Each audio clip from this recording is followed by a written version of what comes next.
Hi guys, welcome back to my channel and to episode 5 of my new build garden renovation series. In this video I'll show you how I built my garden planters and rendered them. If you haven't already, head over to my channel to watch episode 1 to 4, or for ease I've linked them in the description box below. Right, let's refresh on my plot, the shape of my back garden, the inspo, and of course my very professional artistic plans. Much like previous episodes, I've never laid block work before either, so I did some research online and then just gave it a go. So to clarify, this is not necessarily a bricklaying tutorial, as I'm not a brickie, I'm a nurse. It is just me showing you how I did it following my research, offer some insight I learned along the way, and hopefully inspire you to challenge yourself in your own projects too. The aim of my whole project was to save money, and although I was already saving thousands by doing it myself, I didn't stop there. I sourced the breeze blocks from Facebook Marketplace. Luckily there was a guy selling almost a full pallet of brand new blocks that he'd had left over from an extension build, but for a fraction of the price. And there was another guy advertising used bricks from a renovation demolition before they went into the skip. Perfect. Saves it all from going into landfill and saves me a lot of money at the same time.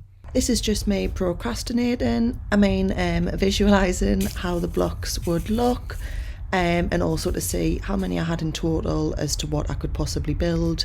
Obviously they were just placed on top of each other, you know, for the exercise. Then they all got piled up under the pergola. I couldn't see any dolomite or sharp sand up for grabs at the time of searching on Marketplace, so these materials were ordered new by the bulk bag and delivered straight to my door. I wheelbarrowed the dolly from my drive and tipped it on top of the weed membrane that I lay in episode 3. There wasn't enough dolomite to cover the whole area, so I just focused on nearest the wall where the planters will be built, and then used a whacker plate to compact it down. With a solid even base, I could start to envision how I'd position the planters. I decided to run alongside the path as the garden wall is on a diagonal, so at least the path is square to my back door. The fab thing about breeze blocks is that they cut like butter with a saw, which meant I could work quickly once my mortar was mixed. I used a square to keep my position right and then tapped the blocks into the bed of mortar with a rubber hammer. Once I got the corners as perfect as I could, I found running the straight lines easier, although I should have used a string line here rather than relying on my spray paint line marker. I made sure all sides were level during the process, on the flat, perpendicular, etc. If I had a pound for every spirit level check, I'd be a rich woman, I tell you.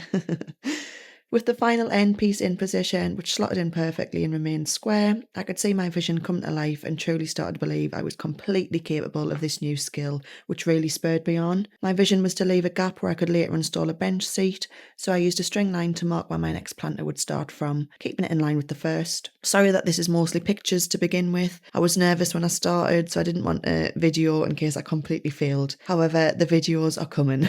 With each block laid, my confidence grew and my technique improved, and just like that I was getting the hang of it. You can see here where the salvaged blocks are imperfect, but that doesn't matter as they won't ever be seen. Of course I got way ahead of myself as usual and played around with the bench seat position, and then before I knew it I was at my pergola edge, so I started to visualise how I'd finish the end of this planter. I opted to keep it square to where the decking will be in the future, as I liked how this would sort of triangulate at the end. This meant a couple of awkward cuts, but the sawing continued to be easy through the blocks. I made the trickier cuts to ensure the squared off end would line up to the parallel blocks I'd already laid. It was not expected that I'd get that cut right first time. Beginner's luck perhaps? That looks like a planter too. At this point I was so giddy and proud and showed everyone over on Instagram as I couldn't believe I was actually pulling it off. To frame the pergola area symmetrically, I opted for a third and final smaller planter. I marked the centre of the pergola and worked from there to decide the size. I used a string line to keep square to the long planter I just laid. I worried whether I'd made the right decision by positioning it like this, but I committed and kept my fingers crossed that it would look right in the long run. I marked the area I was committing to with the spray paint just to keep my vision in sight, and then laid a few blocks before it got too cold. Plus there was normal activities to be getting on with, like the food shop, cooking tea, etc. How inconvenient. The next day brought sunshine, so I was straight back to it. And just like that, 10 hours had passed, so I called it a day. Let's see what I got up to. I gained some height by adding another layer of blocks to the planters. I carried on with the method that I'd learnt and picked up on yesterday. I just changed my starting position slightly so that there was an overlap on the joins where the blocks meet to add stability. The final layer to reach my overall height invited obstacles where the fence posts were, so I marked the width of the post, leaving a slight contingency either side. I then used my smaller square to mark the block on all faces that I needed gone. I could use the saw to get the long straight edges and also a couple of long middle cuts, and then I used a hammer and chisel to attempt to get the rest of the section out. Perseverance was required, and voila, that'll do me. There she goes. Oh, sorry about that, I couldn't help it.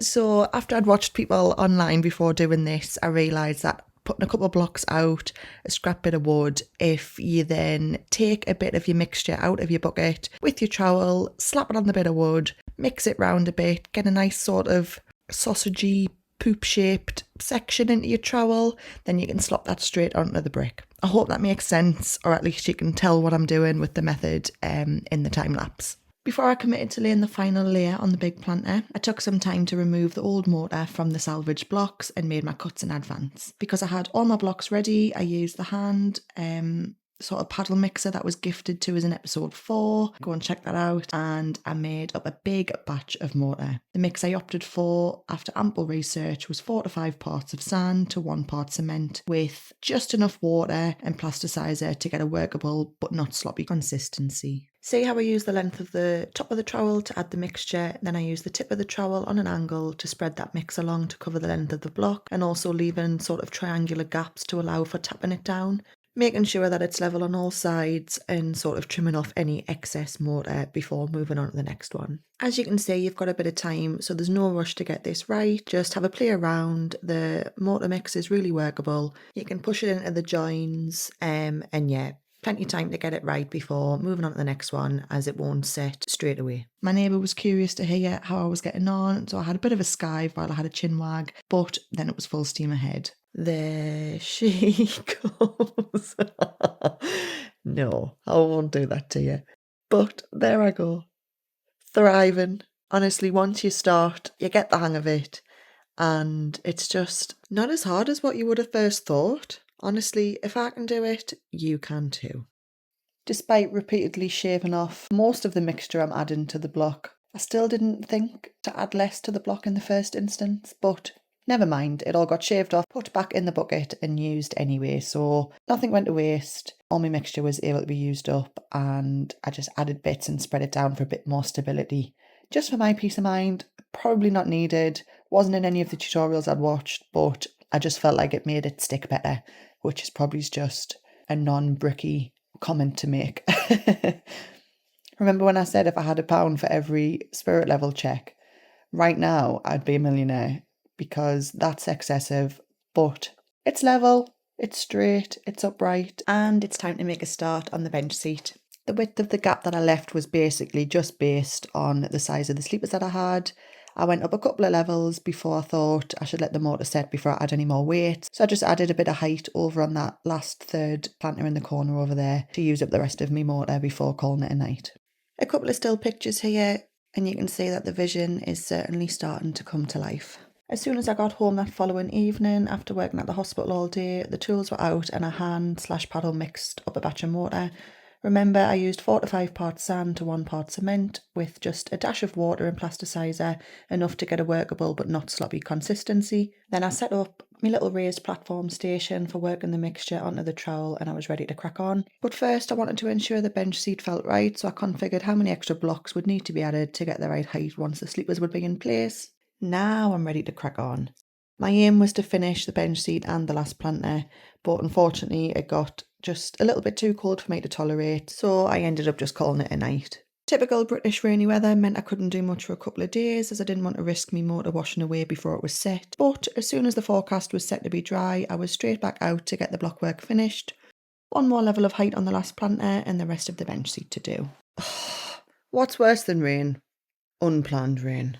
As I'd cut and lay the back corner of the second layer, I used a block to try and shelter the wet mortar from washing away in the rain, and as I'd finished the bench seat frame, I used what I had lying around my building site, garden, to protect this wet mortar too, and hoped it would all still set. I was gutted I never got up to the final height on my back planter before the rain started coming down too heavy. That's literally just the last few blocks there, all waiting patiently to be laid. So I guess you drowned rat girl, you'll have to also wait patiently for Mother Nature to grant us some dry weather. I'll crack on with household chores in the meantime. Don't tell me my days off work aren't filled with excitement.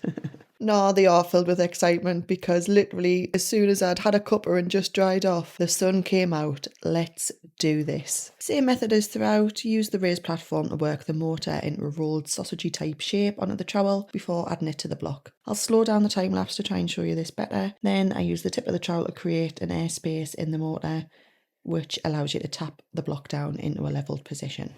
And then just keep repeating. If you haven't already, please don't forget to like and subscribe to my channel. It costs you nothing, it's absolutely free, but it really does support my channel going forwards and I'd really massively appreciate it. Thank you. The aim is to try and reach 1,000 subscribers by the summer. Well, savour this moment, guys. This is the last sausagey shaped poopy blobs of mortar you're going to see on this channel for a while. Let me know in the comments below whether you'd now give this a first time go, or if you're a brickie perhaps watching for a laugh, give some credit where it's due, howie, or at least leave some pearls of wisdom in the comments below for other novices or future project tips. I bet the main tip will be to stop referring to the mortar as sausagey poops, and well, that negativity is just not welcome around here. Did it! All the blockwork's finished! Let us know what you think in the comments below so far. I'm going to leave this video here now that all the block work is completed so that it's not too long of a video, but make sure to tune straight back into episode 6 to see how I rendered the planters and to see what method I used to fill such deep planters without spending a small fortune on tons of compost. If you made it this far, then thank you so much for watching. Be sure to like and subscribe to continue to see how I go from this building site to my very own little Mediterranean inspired garden. With love always, Dalton.